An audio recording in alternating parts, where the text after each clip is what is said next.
Bueno, entonces estábamos en insuficiencia tricuspidia. Yo le decía que tienen que pensar en los antecedentes del paciente. Si este paciente tenía antecedentes de tabaquismo de jerarquía o a la inspección parecía que tenía el diámetro anteroposterior del tórax aumentado, bueno, es muy probable que yo lo que escuche, un soplo sistólico y fundamentalmente el foco tricuspidio, sea una insuficiencia tricuspidia. ¿Está? Que no tiene radiación y no tiene traducción en el pulso. ¿Qué puede pasar? Hay algunas veces que a los pacientes se le ponen catéteres centrales. Por ejemplo, nosotros acá en clínica ponemos vías centrales. ¿Qué es una vía central? Es una vía periférica, entre comillas, pero tiene acceso al ventrículo derecho, o a la aurícula derecha o al ventrículo derecho, de acuerdo a nosotros que querramos, digamos, ponerlo por lo que querramos controlar.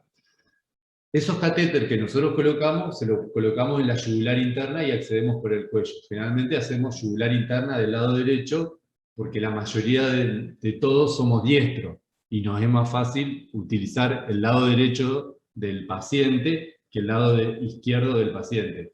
A los zurdos generalmente se les enseña la técnica del lado derecho, pero hay muchas veces que la pueden hacer izquierda. Es más, le es más fácil a un zurdo hacer la izquierda que yo que soy diestro.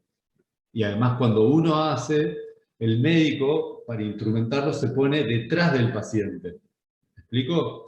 Entonces, si yo le pongo un catéter, una yugular interna, que ese catéter yugular tiene un diámetro muy grande, se cose a la piel y puede estar 10, 14 días y no se infiltra. Sí se puede infectar y es un problema, pero puede estar mucho tiempo y puede pasar mucho volumen. Si ustedes tienen un paciente alguna vez en shock, que está hipoperfundido porque le pegaron un tiro en la femoral, por ejemplo, tuvo un accidente, o está séptico y necesitan que le pasen muchas drogas, o volumen más drogas, qué sé yo y demás, inotrópica para aumentar la presión arterial, porque tiene un shock cardiogénico, supongan, un catéter acá es lo mejor que le puede pasar al paciente. ¿Está? Entonces, si ese catéter agarra y atraviesa la aurícula derecha y va hacia ventrículo derecho, cuando la válvula tricuspidia quiera cerrarse, voy a tener en el medio un catéter que no permite. ¿Está? Entonces me va a hacer una pequeña falla. No se va a poder cerrar del todo y por ahí va, alrededor del catéter, va a salir sangre hacia atrás. Entonces se va a manifestar como una insuficiencia tricuspidia. No es una insuficiencia tricuspidia verdadera. No sé si me explico. Lo que le estoy colocando al paciente hace que escuche un soplo de insuficiencia tricuspidia, pero no es en sí una valvulopatía. Claro, es porque el catéter te la mantiene abierta Es porque por el está ahí, catéter. digamos. Ah, pero no se saca Exacto. el catéter porque suceda eso. ¿Cómo? No es una causa para sacar el catéter, ¿no? No, no, pero generalmente, en realidad, habitualmente los catéter que ponemos queremos que vayan, estas vías centrales para pasar líquido, queremos que vayan más que nada a la aurícula derecha, no al ventrículo derecho, ya es suficiente.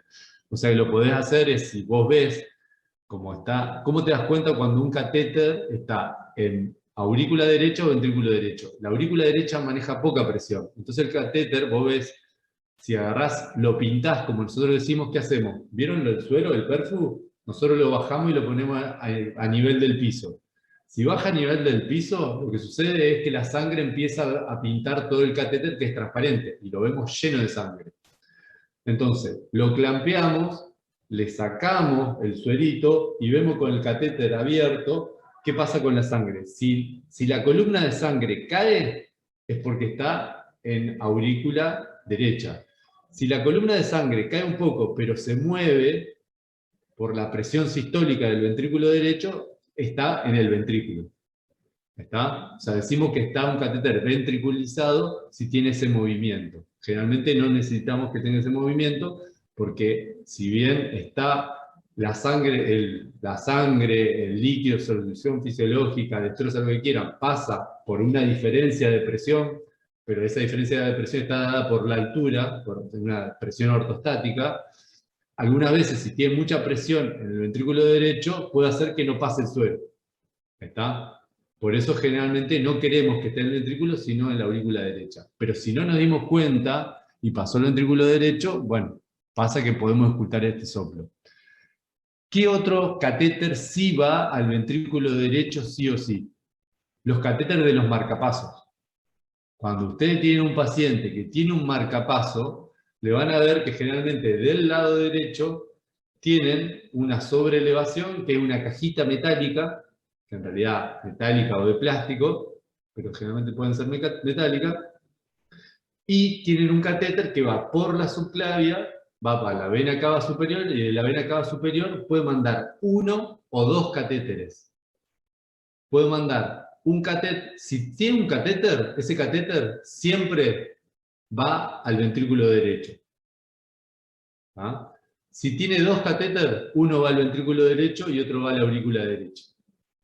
¿Y por qué le puse al paciente un marcapaso? La mayoría de las veces, la justificación y la mayor utilidad del marcapaso es cuando no pasan los estímulos por el nódulo auriculoventricular. Cuando no pasan los estímulos por el nódulo auriculoventricular, el marcapaso subsidiario empieza a ser las ramas del haz de His.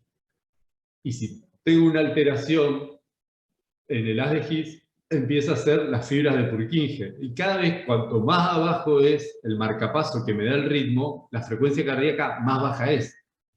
Entonces, yo le tengo que poner un marcapaso al paciente para aumentarle la frecuencia cardíaca. Los marcapasos se programan para que tengan una frecuencia cardíaca mínima y una frecuencia cardíaca máxima. Algunas veces la frecuencia cardíaca máxima, si tiene otra arritmia, lo tengo que dar una medicación. Pero el catéter siempre, sí o sí, de un marcapaso, sí o sí va a ir al ventrículo derecho. Yo puedo saber si tiene uno o dos, pero siempre va al ventrículo derecho. Entonces va a seguir lo mismo que sucedía con el catéter que colocamos nosotros los clínicos. Va a ser que pase sangre del ventrículo derecho a la aurícula derecha y entonces genere un soplo como si tuviera una insuficiencia tricuspidia. No tiene una falla valvular en sí. El defecto valvular se lo está provocando este catéter que le pongo en el medio. ¿Me explico? Entonces, ¿cuáles son los pacientes para pensar que tengan insuficiencia tricuspidia? Pacientes que tienen hipertensión pulmonar porque tienen un EPOC y pacientes porque tienen un catéter que es una yugular interna o tienen un marcapaso. Esos son los tres pacientes que tengo que pensar que tienen insuficiencia tricuspidia. Si no tengo ninguno de esos pacientes, me estoy equivocando de soplo. ¿Está? Bien, ahora vamos a pasar a los soplos diastólicos. Los soplos diastólicos del ventrículo, más que decir del ventrículo izquierdo, de la mitad izquierda del corazón, de las cámaras izquierdas del corazón, son dos. Y son lo contrario de lo que ustedes pusieron como soplos sistólicos. Entonces, para pulmonar, ¿cuál sería lo contrario de estenosis aórtica? ¿Insuficiencia? Insuficiencia aórtica. Esa es una valvulopatía. ¿Cuál es lo contrario de insuficiencia mitral, que es el sistólico? La Estenosis. Estenosis mitral. Entonces, la traducción de los diastólicos es el mismo nombre, afectando la misma válvula, pero la connotación es distinta. En vez de estenosis es insuficiencia. Y si había insuficiencia en sístole, la enfermedad va a ser estenosis en diástole. ¿Me explico? O sea que se siguen clasificando como de eyección y de regurgitación, pero representan la otra Sí, patología, digamos. exactamente. Puede ser que se lo llame llenado también al que vendría a ser el análogo del Sí, de de llenado porque es diastólico. Pero uno de llenado nunca va a ser de regurgitación, siempre va a ser anterógrado. O sea, podría ser de una estenosis mitral. O sea, una insuficiencia aórtica no es de llenado, porque el llenado hace alusión a la diástole y al llenado normal, que hay una alteración por eso. Pero no es parte de un llenado normal que haya una insuficiencia aórtica. Vamos a empezar por insuficiencia aórtica. O sea, cuando el problema está en pulmonar o aórtica, en este caso van a ser de regurgitación, como eran los de tricuspidio y mitral, y cuando es de tricuspidio y mitral, en este caso van a ser de llenado. Claro, los diastólicos que son de llenado se cambian el nombre.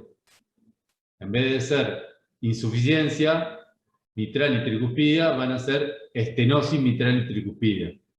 ¿Ahora qué?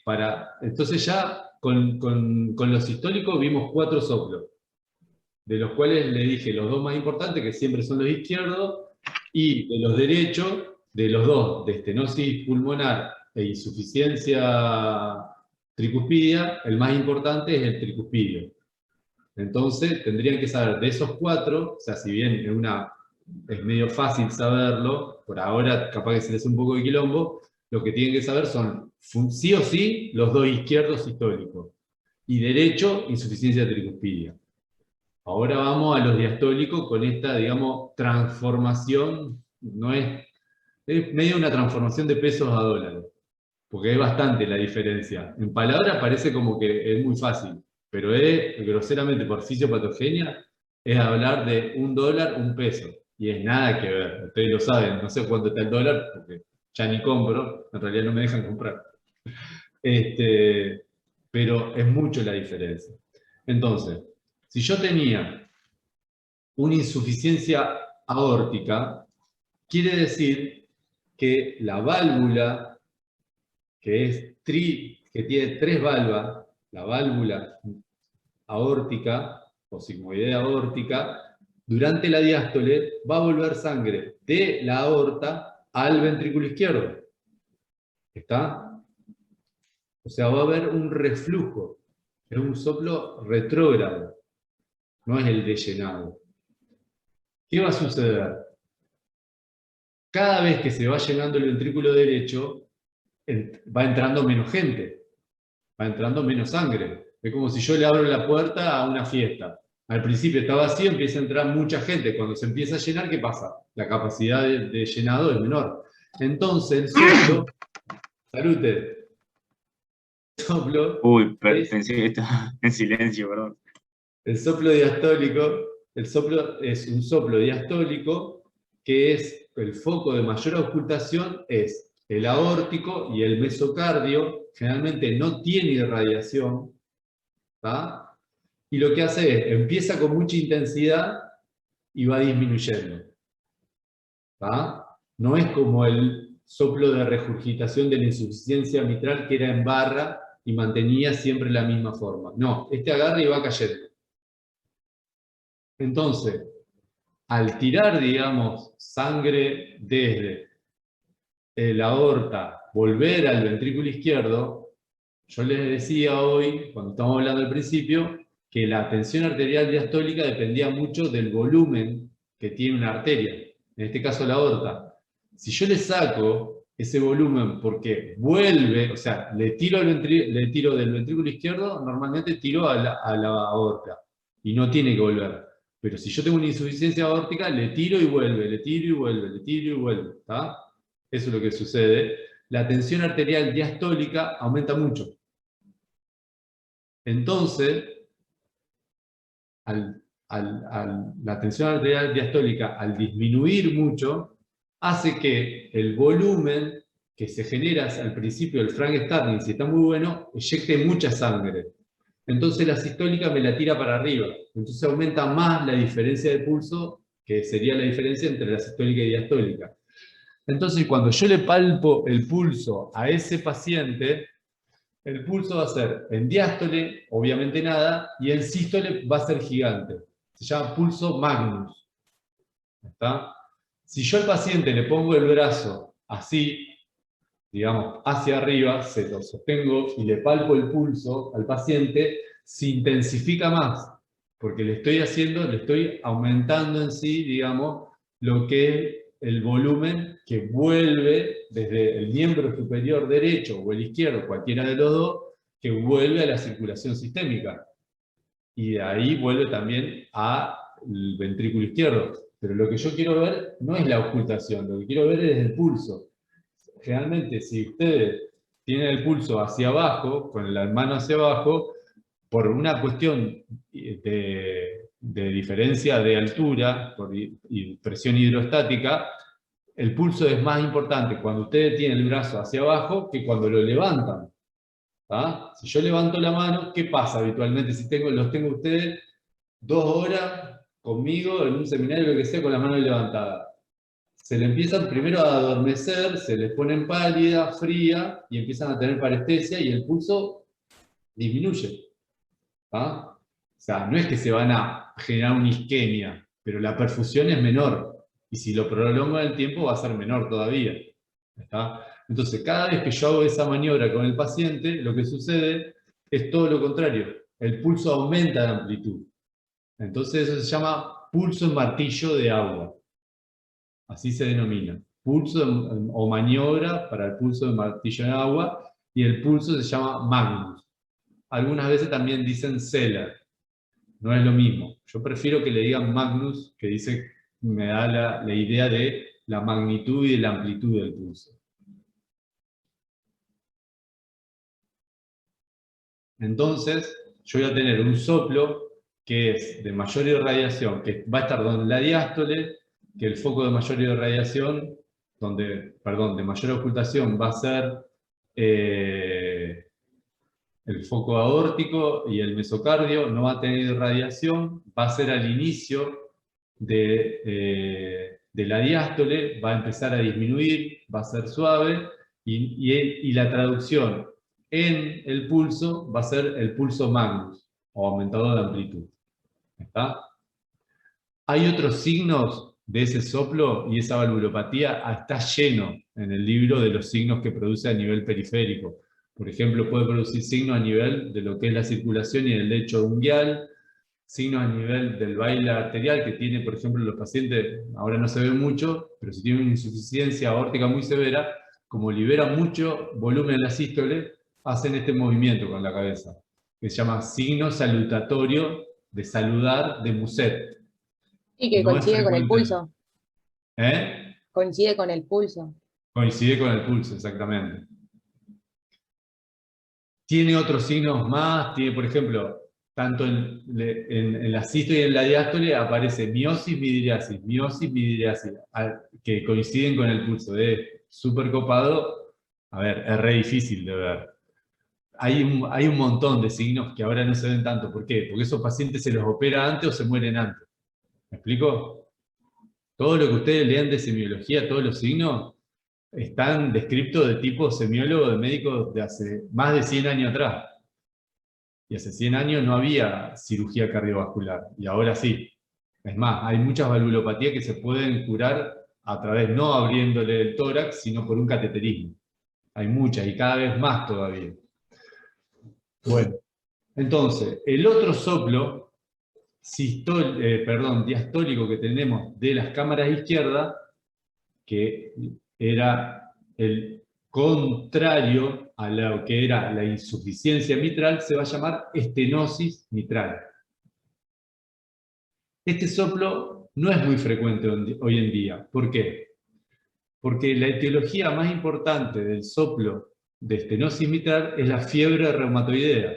La fiebre reumatoidea es una enfermedad que es complicación de una infección por el estreptococo beta hemolítico.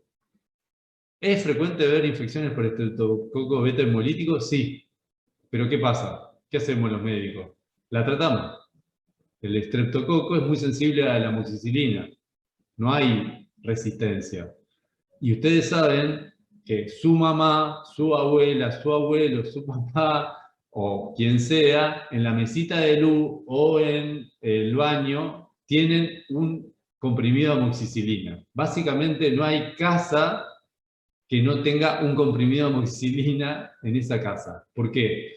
Porque ya no es, digamos, obligatorio la prescripción. Ustedes saben que lo pueden, no te digo comprar en el kiosco, pero es de venta libre.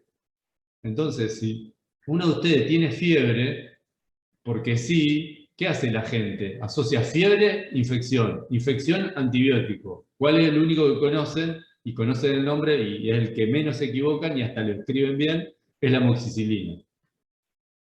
¿Ah? O marca comercial te dicen Optamox. Deme un Optamox, te dicen, porque es el más famoso. ¿Ah? Entonces, como están los antibióticos, y los antibióticos empezaron a surgir después de la Segunda Guerra Mundial, y se empezó a inundar el mercado de antibióticos y todos los países, y fundamentalmente acá en Argentina es muy fácil el acceso a los antibióticos, si tenemos una infección, la tratamos, ya sea los médicos, o los papás médicos, o las abuelas médicas, o las tías médicas, o los estudiantes de medicina médicos, o sea, todos tratamos sin querer y no terminamos teniendo la complicación del no tratamiento, que es la fiebre reumática. La fiebre reumática, como complicación, me da estenosis mitral. Entonces, volviendo y saliendo de cuál es la causa y por qué vemos poco, porque es re importante explicarle por qué van a ocultar pocos, por más que sean súper cardiólogos y súper reconocidos y trabajen en Estados Unidos de acá a 10 años, y sean unos crack, y yo los escuche así y diga, ah, mirá, el Juli, el cardiólogo qué sé yo, de Boston. Entonces diga, no, es un crack el lado. ¿Cuánto Está difícil escuchó porque tengo sobre men inglés. estenosis? ¿Eh? Está difícil porque tengo men inglés. ¿Y qué problema es? Andamos a un lugar que habla en español. Nada. Ya le digo que uno de ustedes al menos va a estar en Estados Unidos y uno de ustedes al menos va a estar en España. Es estadística pura. Pero tienen otra cosa, nada que ver. El nivel de la medicina en Argentina y de la educación médica, por más que está bajada ahora en todo nivel por esto de la virtualidad, es superior a un montón de países. Medicina le rompen el culo a un montón de estudiantes o médicos de otros lados. Yo he tenido un montón de alumnos míos y están en cualquier parte del mundo. Compañeros míos de la facultad, que yo estudié en Córdoba, viven en Francia, Estados Unidos, España, Italia, donde quiera. Estudiantes míos, hay estudiantes que están en Estados Unidos, en España, hay un montón, y algunos en Italia. La verdad que tienen re buen nivel. Pero bueno, obviamente, no por ser argentino van a tener buen nivel.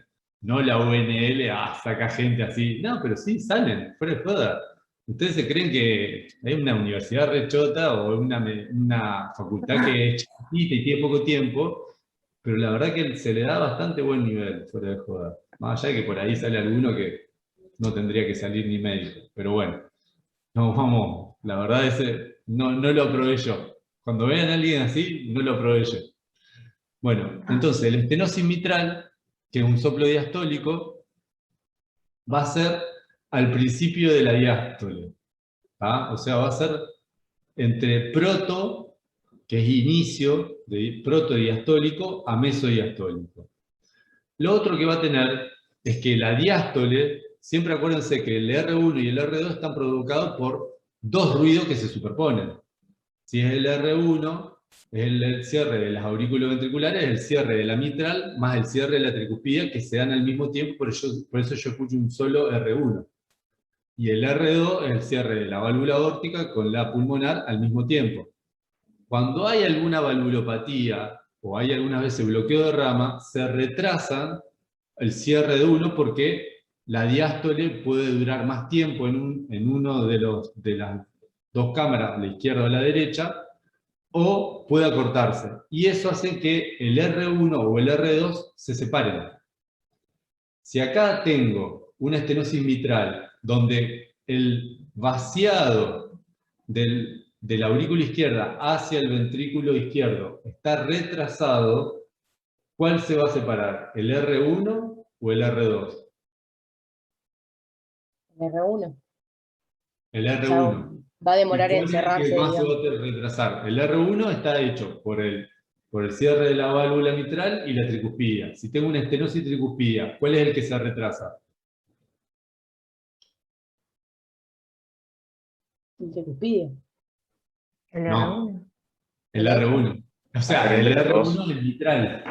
Ah, O sea, escucho o un sea, al contrario al desdoblamiento que está. del R1 porque el componente mitral se retrasó.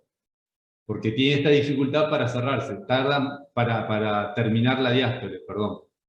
Y después se cierra más tarde. ¿Me explico? Si no me Claro, pero explico, ¿cuál se va a díganmelo. escuchar más tarde? El que se escucha más tarde es el que está afectado. Exactamente. Ujú. O sea, se va a escuchar bien seguido a R1. ¿Sería como un desdoblamiento o no? Es un desdoblamiento del segundo ruido. Del primer ruido, perdón. O sea, no se va a escuchar más cerca de otro ruido, se desdobla. En vez de escuchar tuk-tac, escuchan truc-tac. Siempre está en la parte onomatopéyica.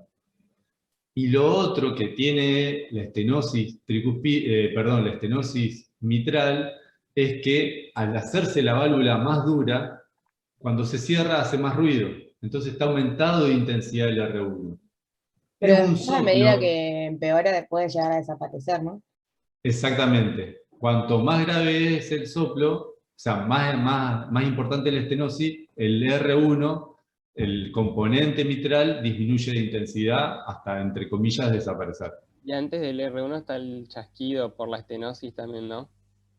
Puede haber un chasquido. Yo no le quería meter el chasquido porque lo hace como más complejo. En realidad, la estenosis mitral provoca estos fenómenos que les conté, más los que dijo recién Fausti, y eso se llama signo de Durossier.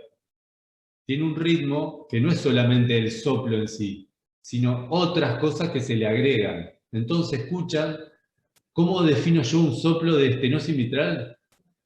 Es mucho ruido en diástole, por así decirlo. Escucho mucho ruido en diástole, es un quilombo y está en el foco mitral, lo más probable es que sea una estenosis mitral.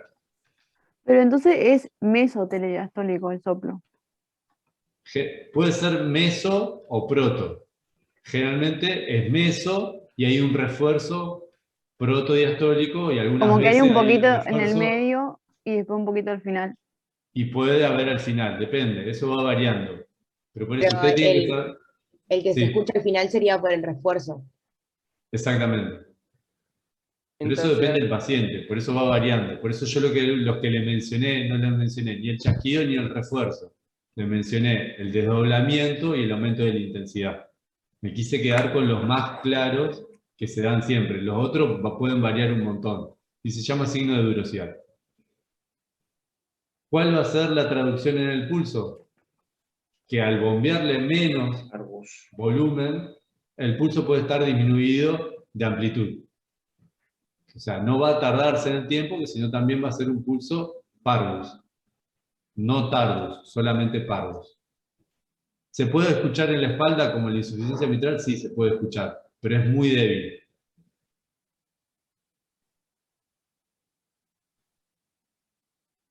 Entonces ya dijimos, soplos diastólicos del ventrículo izquierdo, o sea, de las cámaras izquierdas, insuficiencia aórtica y estenosis mitral, que es un quilombo, y tiene este ritmo de Durossier, que es un soplo, sería complejo, con un montón de cosas que se dan por la fisiopatogenia, por cómo se cierra una válvula u otra, cómo es el refuerzo y demás.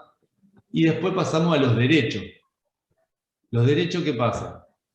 ¿Cuáles eran los diastólicos izquierdos? Repasemos. La estenosis mitral y la insuficiencia aórtica. Estenosis mitral. Insuficiencia aórtica. Eso eran los Esos son diastólicos, los- pero ¿cuáles eran los sistólicos? Ah, pensé que había preguntado eso, perdón. Los ¿Los sistólicos sistólicos cuáles es eran? insuficiencia mitral y estenosis aórtica. Y entonces, ¿cómo lo vamos a cambiar desde el lado derecho? En vez de insuficiencia mitral va a ser... Insuficiencia tricuspidea. Ajá, pero es sistólico o diastólico. Esa era diastólica, ¿no? Estenosis tricuspidea e insuficiencia pulmonar. Bien. ¿Qué pasa? La estenosis tricuspidia tendría que ser algo congénito, generalmente no sucede, así que olvídenselo. La insuficiencia pulmonar se puede llegar a dar cuando existe este mismo paciente que generaba la dilatación del anillo o el anillo auriculoventricular tricuspidio. O sea, va a ser un paciente generalmente EPOC con hipertensión pulmonar, que primero, porque maneja menor presión, se va a afectar la válvula tricuspidia, el anillo de la válvula tricuspidia, y después se va a afectar el anillo de la válvula pulmonar. Entonces, un paciente, un EPOC severo, que va a tener una un soplo de, vamos, acompáñenme, ¿De cuál estás insuficiencia hablando? Insuficiencia tricúspida, pulmonar. y después se le agrega el soplo de insuficiencia pulmonar. El soplo de insuficiencia tricúspida es un soplo sistólico, como ya habíamos dicho. El soplo de estenosis tricúspida, olvídenselo. Volvemos al soplo de insuficiencia pulmonar. Es un soplo diastólico que disminuye con el tiempo, como el soplo de insuficiencia aórtica. A diferencia de esto, no tiene irradiación hacia ningún lado y no tiene alteración en el pulso. Es fácil. O sea, por la dilatación ventricular primero va a haber una insuficiencia tricúspida y después Sí, una pulmonar. sí. Generalmente se da así porque se la banca mucho más el ventrículo que la aurícula. Entonces se dilata, o sea, se dilata la aurícula y se hace la insuficiencia tricúspida. Después se dilata el ventrículo y se hace la insuficiencia de la pulmonar. ¿Está? O sea que escucharíamos dos soplos, o sea, todos seguidos, sonidos en todo Claro, el un ciclo soplo como si fuese un cardíaco. soplo cisto-diastólico, pero por dos valvulopatías con un mismo origen, que es la hipertensión pulmonar. ¿Me Claro. explico? Sí. Bien. Ahora les tiro un soplo así para que piensen que no todos los soplos son sistólicos o diastólicos. Hay, justo me hizo acordar la Caro, hay soplos sistodiastólicos. Acuérdense que la circulación, cuando el bebé está dentro de la placenta, o sea, la circulación fetal, no necesita que haya circulación pulmonar. ¿Por qué? Porque no respira, no hay aire. La oxigenación la hace la madre. Exactamente. Entonces, ¿qué es lo que pasa? De la arteria pulmonar no pasa al pulmón la sangre, pasa por el conducto arterioso a la aorta. No sé si se acuerdan de eso.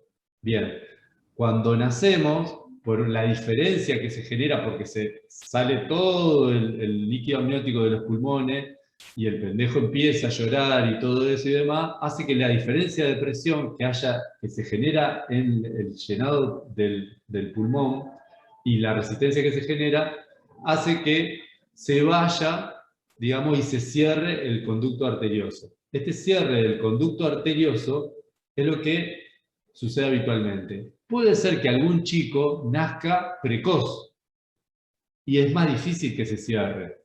O por X motivo, algunas veces por algún medicamento, no se cierre. Entonces, el nene nace y se mantiene permeable el conducto arterioso. Y se llama, el nombre de esa patología se llama ductus persistente.